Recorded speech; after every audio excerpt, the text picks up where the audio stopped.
Es momento de escuchar la siguiente conferencia, pero para eso me gustaría preguntarles, ¿les está gustando? A ver otra vez. ¿Con más ganas? Eso, qué diferencia. Muy bien, es momento de escuchar entonces la conferencia de Francisco Medina, gerente de Relaciones de Gobierno y Comunicación de Bosch México. Pero antes, me permito leer su semblanza, por favor.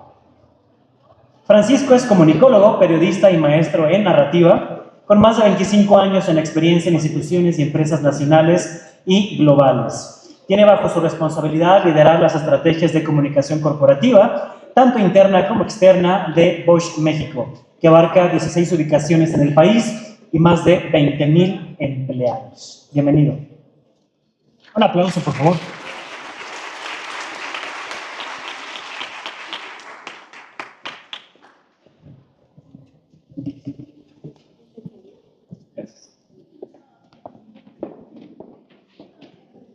Bienvenido. Qué bueno que les está gustando, porque si no les gusta la mía, pues ya se balancea un poco el universo. Gracias por la invitación. La verdad es que me siento muy emocionado. No quiero hablar de lo que hago ahora para empezar, sino de lo que hice. Porque hace más o menos 25 años, cuando yo tenía su edad, mi primer trabajo fue de profesor. Entonces fue una etapa que yo disfruté muchísimo. Por supuesto, era una persona completamente diferente. En aquella etapa era joven, tenía un poco de carisma, y luego perdí el carisma y la juventud y quedó esto, ¿no? Pero gané experiencia. Y sobre eso quiero platicarles un poco más. También es importante mencionar cómo eran mis alumnos en aquel momento. Y la verdad es que lo pensé viniendo para acá y eran muy diferentes. Estamos hablando más o menos de 2001, 2002. Eran sobrevivientes o éramos sobrevivientes porque no teníamos un salto generacional en realidad, pero habíamos sido sobrevivientes de un fin del mundo que nunca pasó, porque todo el mundo pensaba que en el 2000 se iban a parar los sistemas. Se imaginarán que las películas todas se trataban del apocalipsis, ¿no? El 2000 se va a acabar el mundo. No se acabó, pero ¿qué pasó? Pasó que fuimos una generación que transitó de los átomos a lo digital. Es decir, nosotros hicimos ese brinco, ¿no? Mis colegas ya mencionaron Blockbuster, pues mis alumnos utilizaban todavía Blockbuster, todavía regresaban los cassettes con una pluma, ¿no? O sea, no había Spotify o todo eso, fue muy reciente. Y en fin, yo recuerdo con terror el primer día que tuve que extraer una USB de una computadora. Se me lava la sangre porque sentía que iba a arruinarlo todo. Y ahora estamos en un mundo digital en el que ustedes nacieron, ¿no? Pero si son tan diferentes, al mismo tiempo son iguales en algo, y es en que todos a esta edad tenemos mucho apetito de conocer el futuro. Fantaseamos sobre el futuro. Queremos que el futuro se aproxime, ¿no? Pensamos en qué puede suceder. ¿Puedes ir a la primera? A la que sigue, por favor. Es el oráculo. Pero tampoco es algo nuevo. No es algo nuevo que queramos conocer el futuro. Desde la antigüedad, los griegos ya hablaban del futuro, ¿no? Existe aquella máxima que seguro ustedes conocen, que es conócete a ti mismo. Que decían los griegos, los 7 sabios griegos fueron a visitar a Apolo, que era el dios que marcaba las reglas, ¿no? en aquella mitología, y le dijeron, oye, ¿qué es lo que debemos saber? ¿Qué es lo más importante? Y él les dijo, conócete a ti mismo. Y pues, a pesar de eso, en la tradición griega, pues existía el oráculo y la gente trataba siempre de conocer qué es lo que iba a pasar. Pues estaban en un mundo en el que había guerras, en el que había enfermedades, en el que había plagas. También se les inundaba el río de los remedios y llovía, ¿no? Saben las cosas que pueden pasarnos también ahora. Pero lo que pasaba, si ustedes ven esas historias antiguas, es que el oráculo decía de una forma enigmática lo que iba a pasar. Conocerás a la persona amada. ¿Cómo es, no? ¿Cómo será? Entonces empezaban a interpretar lo que podía suceder, y normalmente, al menos en las historias de los griegos, todo terminaba en tragedia, ¿no? La gente tratando de escapar de su destino, al final de cuentas lo encontraba y era algo muy trágico. Pero bueno, vamos a la que sigue, por favor. ¿A qué viene a colación este pasaje filosófico? Si bien el cuídate a ti mismo era importante en un principio, después viene Sócrates, aquel que decía, yo solo sé que no sé nada, y establece el conócete a ti mismo como una filosofía, y luego Platón dice, cuídate a ti mismo. Y pareciera que ahora en el pensamiento actual se está retomando todas estas ideas. Cuando hablamos las empresas hacia un público, colores más, colores menos, palabras menos. Cuando hablamos de sustentabilidad, nos referimos mucho a cuidar el entorno, sí, hacer negocios, llevar nuestros negocios adelante, pero cuidar. ¿Cuidar qué? Cuidar el clima, cuidar la salud, vigilar los derechos humanos, la economía circular, el agua, y muy particularmente las personas. Cuando una empresa se quiere cuidar a sí misma, cuida a su talento, decimos. ¿Y cómo las cuidamos? Pues, por supuesto que todos queremos tener un buen paquete de prestaciones y ganar bien y puntual, gracias a Dios, ¿no? O sea, que siempre nos depositen nuestra quincena, pero ya mis colegas mencionaron, y les agradezco mucho que hayan mencionado muchas cosas que yo voy a poder ahorrarme, porque va a ser más corta mi presentación, pero ¿qué vemos? Muchos elementos de bienestar, desde que tengas una tienda de conveniencia, en una planta de manufactura, donde la gente pueda ir fácilmente a comprarse unas galletas, o pueda pagar la luz sin tener que moverse de ahí, o tenemos también una persona también que va y te busca en la oficina para que hagas una pausa activa y te estires un poco, quien todavía se puede estirar, ¿no? Tenemos áreas de lactancia para que lo necesita, tenemos zonas de café donde te puedes preparar un café con leche. No es el mismo lugar que la zona de lactancia, por cierto. Y, en fin, hay una serie de cuidados en cuanto al desarrollo de las personas que nos permiten pensar en la sustentabilidad. Vamos a lo que sigue. Pero, ¿qué le decimos entonces a estos chicos que están planeando el futuro, que están tratando de ver qué sigue para ellos? No voy a repetir lo que dijeron mis compañeras, sino voy a tratar de resolver algunos temas adicionales en cuanto a ciertas condiciones que hay que observar. Es que, por ejemplo, hoy lo que nosotros vemos es que el trabajo ya no se fantasea para toda la vida. Hay un aspecto de temporalidad que hay que considerar. Es decir, normalmente la persona que empieza un cierto tipo de trabajo haciendo comunicación probablemente termine siendo alguien de finanzas. Es decir, como hoy se está moviendo el mercado laboral, es que tú tienes también que agregar un segundo componente que es de adaptabilidad. O sea, tienes que saber que probablemente no vas a ocupar la misma posición o el mismo rol a lo largo de tu carrera.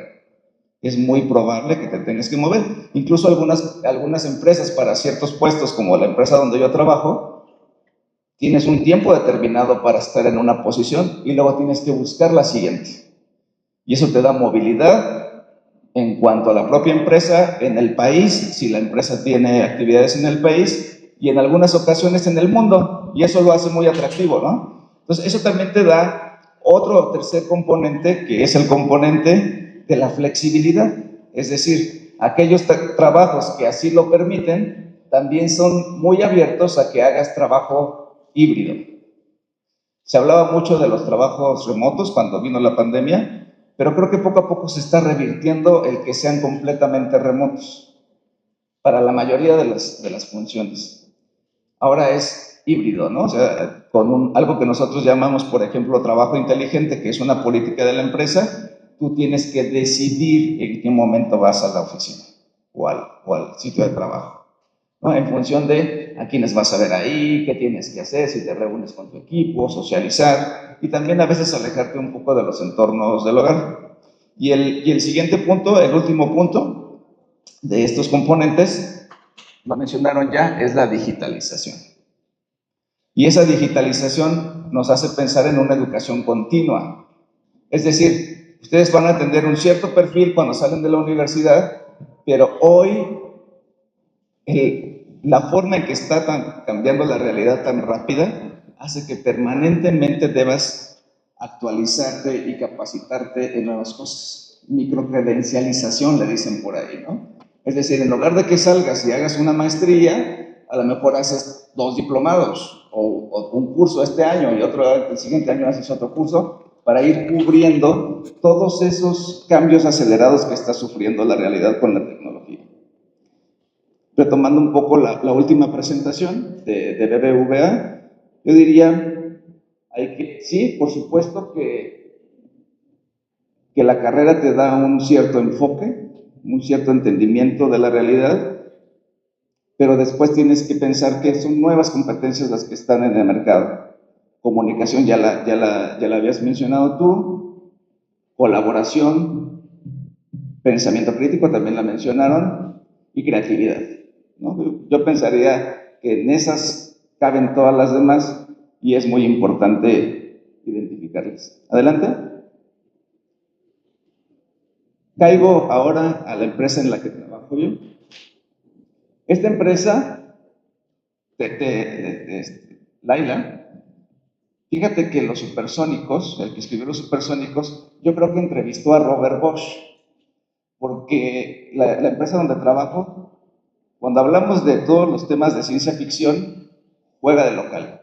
O sea, yo todavía me impresiono, después de 6 años de trabajar ahí, me impresiono de cosas que yo descubro que de pronto vienen de la empresa donde trabajo, ¿no? Tenemos un bloque muy fuerte que mucha gente conoce que se dedica a la movilidad en un sentido amplio, es decir, no son solamente los automóviles, sino también las bicicletas, las scooters, la movilidad de las ciudades, los sistemas de navegación, en fin, hay una serie de componentes que tienen que ver con la movilidad. Nosotros sostenemos que no hay un auto en el mundo, no importa qué marca sea, que no tenga al menos un componente de Bosch, y a lo mejor no lo ves. Hace poco yo platicaba con oficiales de gobierno sobre tener el certificado hecho en México, y yo trataba de explicarles esto. Yo no le puedo poner en este terreno una etiqueta al producto que hace Bosch, porque ese no se ve. Pero el día que vas en carretera y el control electrónico de estabilidad del auto te salva la vida porque libraste un bache, ahí estamos en la movilidad.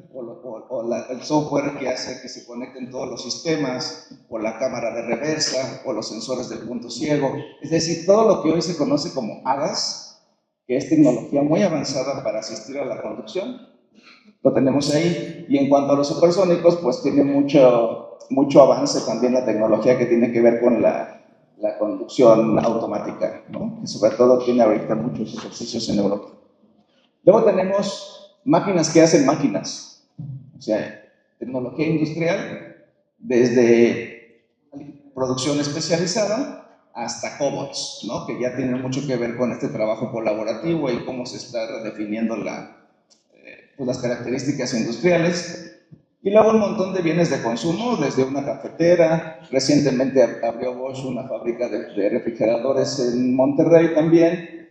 Y estamos hablando de tecnología para el hogar, que ya implica también que estés conectado desde tu dispositivo y puedas conocer mucha información de lo que ahí sucede. Por supuesto, yo le doy gracias a mi empresa que me hizo un descuento de empleado para tener un calentador Bosch, y que además me ahorra mucha luz y energía, ¿no? Mucho gas. Déjame explicar el último, por favor. Y luego tenemos algo que llamamos energía y tecnología para las edificaciones, que es desde las herramientas eléctricas, que no solamente son herramientas de poder. Hace poco descubrí 2 herramientas que me gustan mucho. Una es un pulidor, es decir, es de una marca que se llama Dremel, con la cual puedes bolear los zapatos muy rápido o limpiar los tenis. Ya ves que se usan mucho ahora estos que tienen la suela blanca. Pues con ese le pasas el pulidor y quedan súper bien. Y ya no tienes que hacerlo manualmente.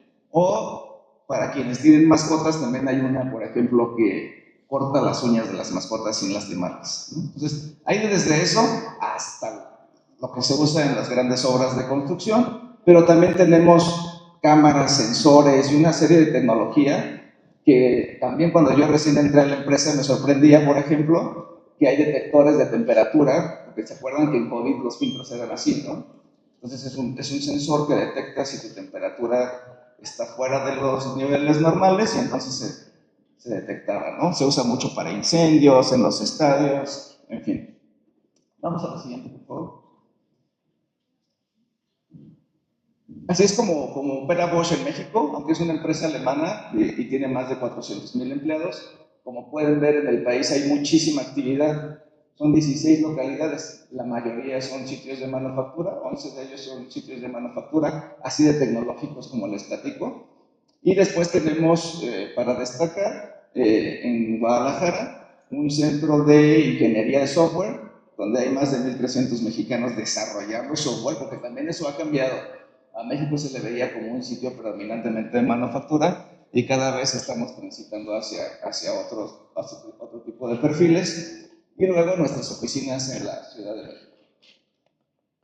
Antes del siguiente video, lo que quiero añadir es que uno busca todas estas cosas en cuanto al cuidado de sí mismo y la estabilidad y la comodidad y el desarrollo, pero algo que es muy importante para todos, seas un griego o seas un mexicano en el Estado de México, es lo que haces tiene que darle sentido a tu vida.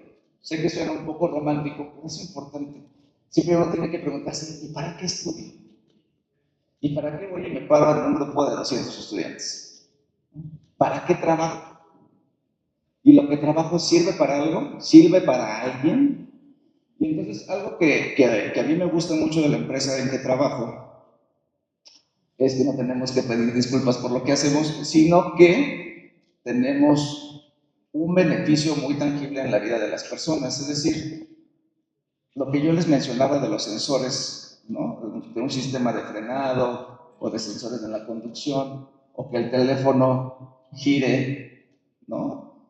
O sea, todas las tecnologías, desde la más pequeña hasta la más compleja, hacen la vida mejor o más sencilla y nosotros le llamamos innovación para la vida. Pero también es importante que cuando tú elijas el lugar en el que vas a trabajar, al que vas a aplicar, veas que tus valores y tu propio sentido de lo que quieres sea afín a esa empresa.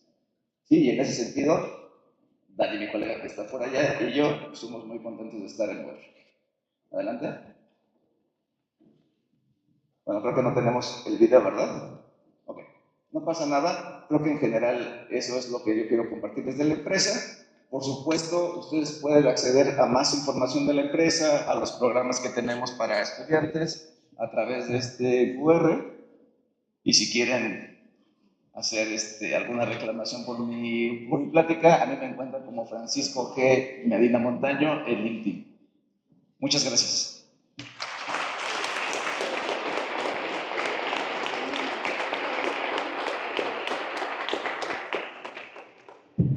Muchísimas gracias, Francisco. Y bueno, es hora de la pregunta obligada.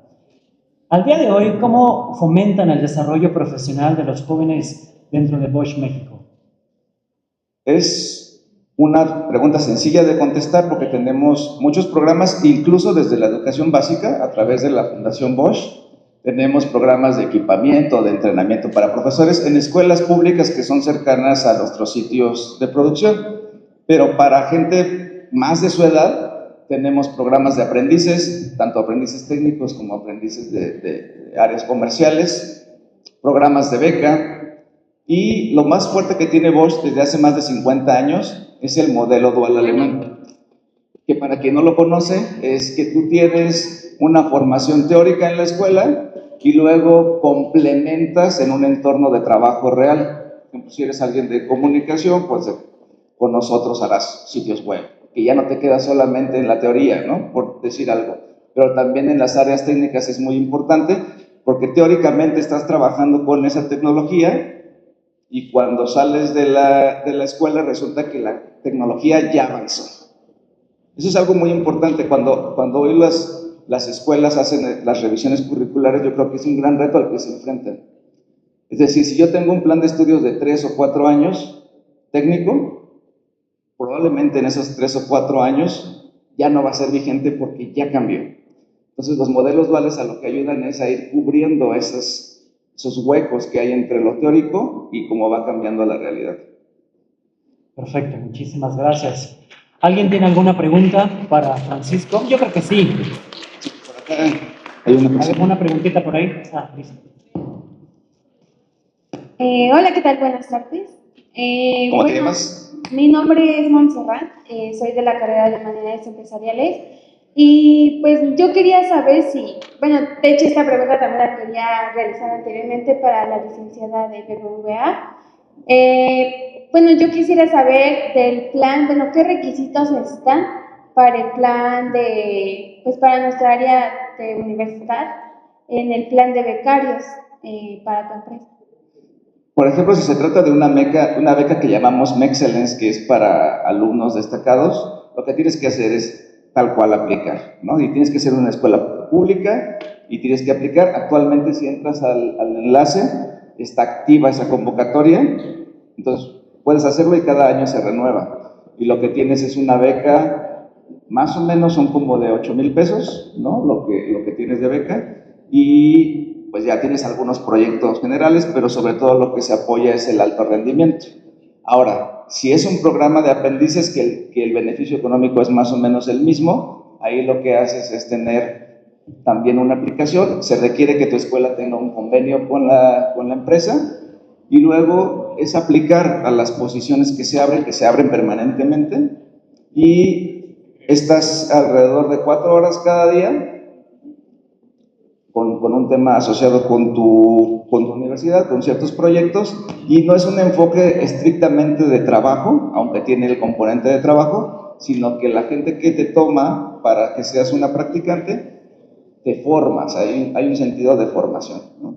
Entonces, más o menos ese es el esquema que hay que seguir. Muchas gracias. Muchísimas gracias.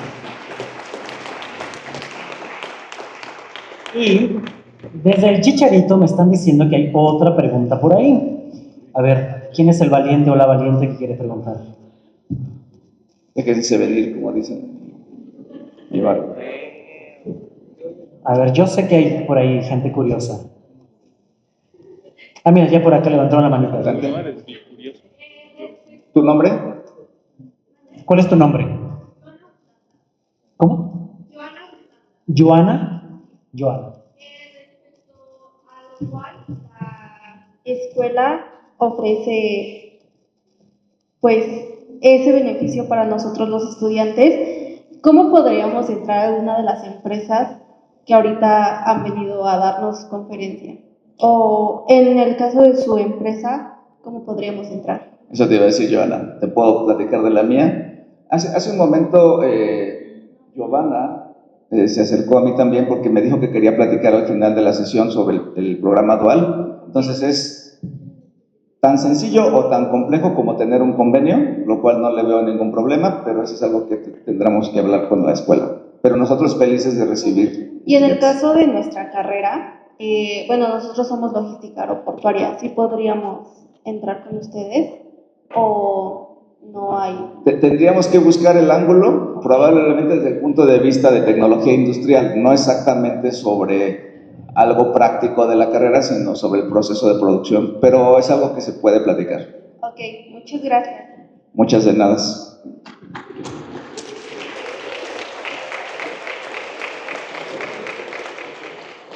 Ahora sí. Muchísimas gracias, Francisco Medina, por impulsar la labor empresarial a través de los pilares de comunicación, con tu participación en este reset empresarial en la Universidad Estatal del Valle de Ecatepec. Firma nuevamente el rector Eder Castro Martínez y el licenciado Salvador Villalobos Gómez, presidente ejecutivo del Consejo de la Comunicación. Un aplauso, por favor.